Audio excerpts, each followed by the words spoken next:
ବିନାଶିନୀ ଭୟହରା ମାତା ମନୋହାରିଣୀ କାମାକ୍ଷୀ ଗିରିଜା ଉମା ଭଗବତୀ ବାଗୀଶ୍ୱରୀ ଯୋଗିନୀ ବନ୍ଦେ ସୁନ୍ଦରୀ ଭୈରବୀ ସୁଲଳିତା ସିଦ୍ଧେଶ୍ୱରୀ ରେଣୁକା ବାରାହୀ ବରଦାୟିନୀ ଗିରିସୁତା ପୂର୍ବମସ୍ତୁତେ ମଙ୍ଗଳମ୍। ଜୟ ଜଗନ୍ନାଥ। ମୁଁ ଜ୍ୟୋତିର୍ବିଦ ଚନ୍ଦ୍ରଶେଖର ନାୟକ। ମୋର ଚ୍ୟାନେଲ ଜ୍ୟୋତିଷର ଜାତକକୁ ଆପଣମାନଙ୍କୁ ମୋର ଅନ୍ତରର ଗଭୀରତମ ପ୍ରଦେଶରୁ ସ୍ୱାଗତ ଜଣାଉଛି। ବନ୍ଧୁଗଣ, ଆମେ ପୂର୍ବ ପାର୍ଟରେ ଆଲୋଚନା କରିଥିଲେ କାଳସର୍ପ ଯୋଗ ବିଷୟରେ। ଆଜି ଆମେ ଯିବା ଦେଖିବା ଯେ ଅନନ୍ତ କାଳସର୍ପ ଯୋଗ କାହାକୁ କୁହାଯାଏ, ଆଉ ତାର ଭୟାବହତା କଣ, ତାର ପ୍ରତିକାରଟି କଣ, ଆଉ ସେ ଯୋଗର ଖଣ୍ଡନ କଣ। ବନ୍ଧୁଗଣ, ତାହେଲେ ଦେଖନ୍ତୁ, ଆମେ ପଢିଛେ ଆଜି। ସେଦିନ ଆମେ ଲଗ୍ନ ନେଇନଥିଲେ, କିଛି ଲଗ୍ନ କରିନଥିଲେ, ଖାଲି ସେମିତି ଆମେ ମୋଟାମୋଟି ହିସାବରେ ଜାଣିଥିଲେ। ଆଜି ପର୍ଟିକୁଲାର ଗୋଟିଏ ଯୋଗକୁ ଯିବା, ଯାହା ନାଁ ହଉଛି ଅନନ୍ତ କାଳସର୍ପ ଯୋଗ। ବନ୍ଧୁଗଣ, ଆପଣଙ୍କର ଯେକୌଣସି ଲଗ୍ନ ହେଇଥାଉ,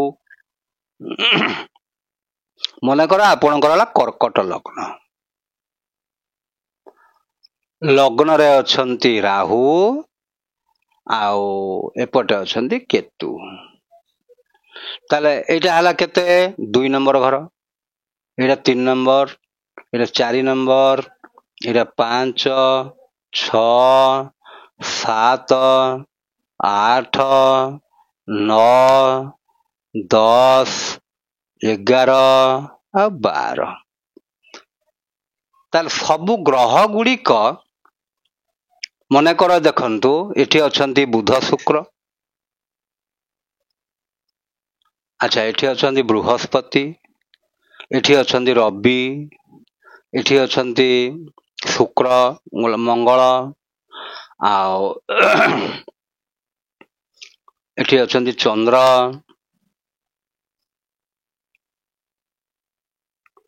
ଆଉ ରବି, ଚନ୍ଦ୍ର, ମଙ୍ଗଳ, ବୁଧ, ବୃହସ୍ପତି, ଶୁକ୍ର ଆଉ ଶନି। ଆଉ ଶନି ଏଇଠି ଲେଖିଦେବା।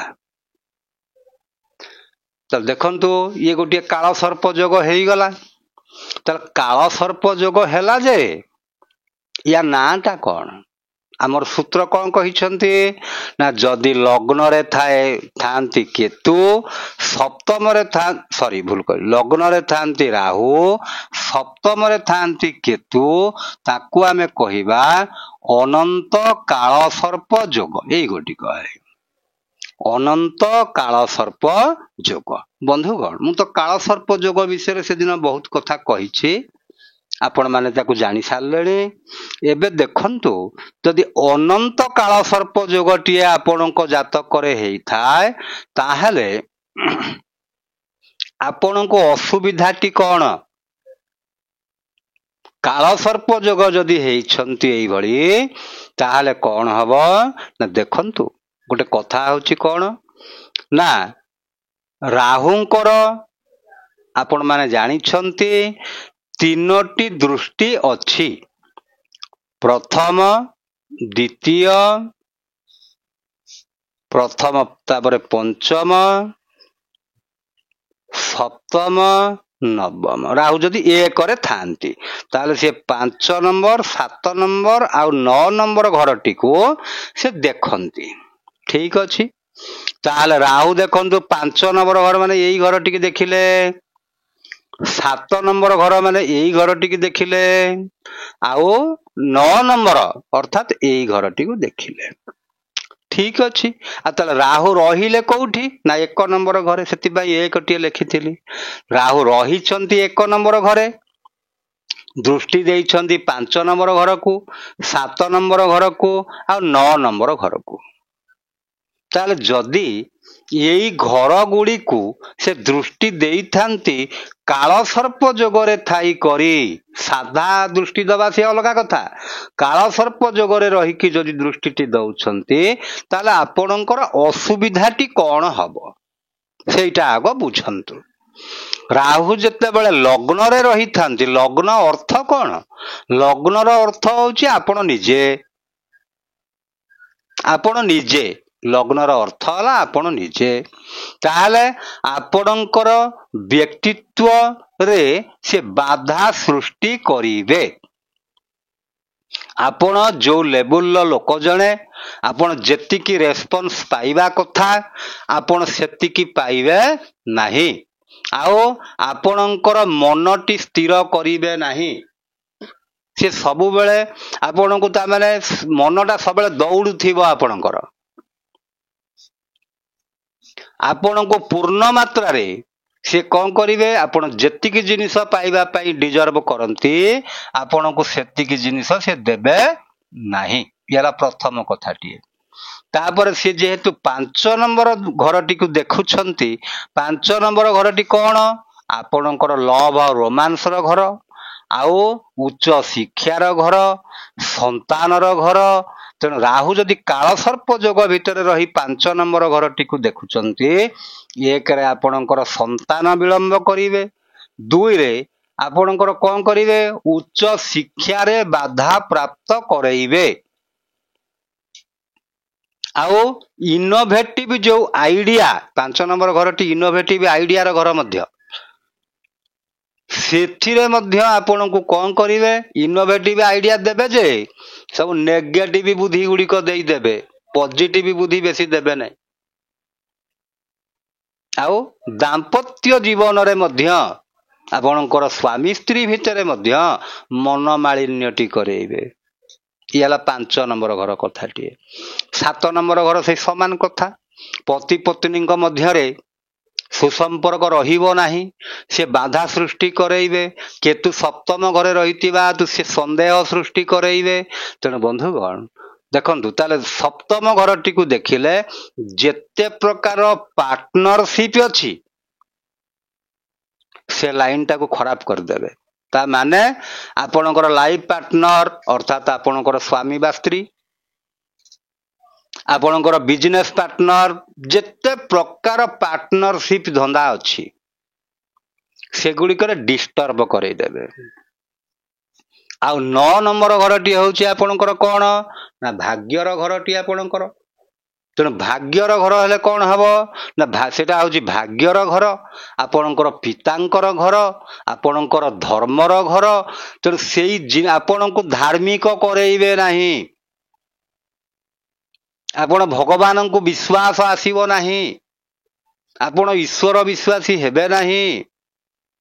ଆଉ କଣ କରିବେ, ଆପଣଙ୍କର ବାପାଙ୍କ ସହିତ ସମ୍ପର୍କ ଖରାପ କରେଇଦେବେ।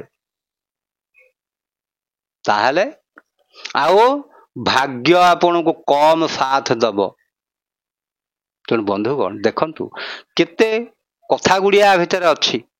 ତେଣୁ ଯଦି ଅନନ୍ତ କାଳ ସର୍ପ ଯୋଗ ଆପଣଙ୍କର ହେଇଥାଏ ତାହେଲେ ଆପଣ କଣ କରିବେ, ଏଇ ପ୍ରକାର ଜିନିଷ ଗୁଡ଼ିକ ଆପଣ କରିବେ, ତାର ପ୍ରତିକାର ଗୁଡ଼ିକ। କିନ୍ତୁ ତା ପୂର୍ବରୁ ଆପଣ ଦେଖିଦେଲେ କାଳସର୍ପ ଯୋଗଟିଏ ହେଇଛି, ଆପଣଙ୍କର ପ୍ରଥମ କଥାଟି ହେଉଛି ଆଗ ଖଣ୍ଡନକୁ ପଳେଇ ଯିବେ ଯେ କାଳସର୍ପ ଯୋଗଟା ମୋର ଖଣ୍ଡନ ହେଇଯାଉଛି କି। ଯଦି ଦେଖିବେ ଖଣ୍ଡନ ହେଉଛି, ତାହେଲେ ଆପଣଙ୍କର ଯେତିକି ଫଳ କହିଲେ ଅଶୁଭ ଫଳ ଆପଣଙ୍କୁ ମିଳିବ, କିନ୍ତୁ 10 ରୁ 20% ଭଳିଆ ମିଳିବ, ବେଶୀ ମିଳିବ ନାହିଁ ଅଶୁଭ ଫଳ। ଆପଣ କ୍ୟାନସେଲେସନଟା ଦେଖିଦେବେ। ଯେତିକି ପଏଣ୍ଟ ମୁଁ ପୂର୍ବରୁ କହିଛି, ଯେମିତି ଗ୍ରହ ଉଚ୍ଚରେ ଥିବେ, ଆଟଲିଷ୍ଟ 2ଟି ଗ୍ରହ ଉଚ୍ଚରେ ଥିବେ, କି 2ଟି ଗ୍ରହ ସ୍ୱକ୍ଷେତ୍ରରେ ଥିବେ। ଏଠି ଯେମିତି ମଙ୍ଗଳ ସ୍ୱକ୍ଷେତ୍ରରେ ଅଛନ୍ତି, ବୁଧ ସ୍ୱକ୍ଷେତ୍ରରେ ଅଛନ୍ତି। ଆଉ କଣ ହେଇଥିବ ନା ଚନ୍ଦ୍ର ବୃହସ୍ପତି ମିଶି ଗଜକେଶରୀ ରାଜଯୋଗ କରୁଥିବେ, ବୁଧ ଶୁକ୍ର ମିଶିକିରି ଲକ୍ଷ୍ମୀ ନାରାୟଣ ଯୋଗଟିଏ କରୁଥିବେ, ଚନ୍ଦ୍ରମଙ୍ଗଳ ମିଶି ମହାଲକ୍ଷ୍ମୀ ଯୋଗଟିଏ କରୁଥିବେ, ବୃହସ୍ପତି ଶୁକ୍ର ମିଶି ଶଙ୍ଖ ଯୋଗଟିଏ କରୁଥିବେ, ବୃହସ୍ପତି ମଙ୍ଗଳ ମିଶି ପାରିଜାତ ଯୋଗଟିଏ କରୁଥିବେ। ତାହେଲେ ଆପଣ ଜାଣିବେ कि आपणकर पंच महापुरुष राजयोग होउथिबो, चंद्र हेतुक अमला जोगटी होउथिबो, रवि हेतुक आपणकर देखंतु यही प्रकार जो जोग गुड़िक सब रही यही भली जोग गुड़िक जदि आपण जातक सृष्टि होउची ताहले आपणकर खंडन हो जाउची जोगटी, आपण से अशुभ फल टिए पाइबे ना। आउ सबुठारु इम्पोर्टाट जिनसटी होउची एठी जेमति राहु सांगे रवि मिसिकी अछंती, राहु जेतकी डिग्री रवि ताठारु अधिका डिग्री रे थिबे, ताहले आउ काल सर्प जोग हबो नाही। जदि शनि कि मंगल कि बृहस्पति से राहु को देखुथिबे ताहले मध्य हबो नाही। किंतु बंधुगण जदि होउथाए आपण रुद्राभिषेक टिए करिवे, ये है मुख्य प्रतिकार टीए। जदि आपणकर ये जोग गुड़िक खंडन किसी हो नथिबो, कालसर्प जोग टीए रहुथिबो, प्राय 180टा जातक कालसर्प जोग खंडन हो जाई थाए। कि आपणकर अनुदित कालसर्प जोग होइथिबो, एमती होइथिबो, एपटे सब थिबो एपटे नथिबो, ताहाले मध्य सेमती हेई परिबो।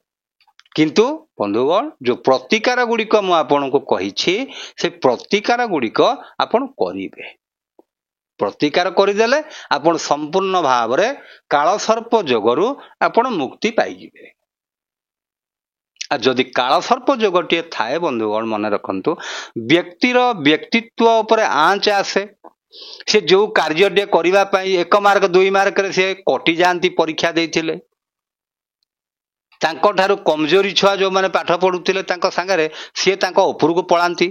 ये सबले संघर्षपूर्ण जीवन आंकर चली थाए, बहुत परिश्रम करती किंतु टंका पैसा तांको बेसी मिले नाही, जहा फल तांकर कार्य प्रति आग्रह आसे नाही, आ मन भितर अहेतुक क्रोध सृष्टि हो जाए।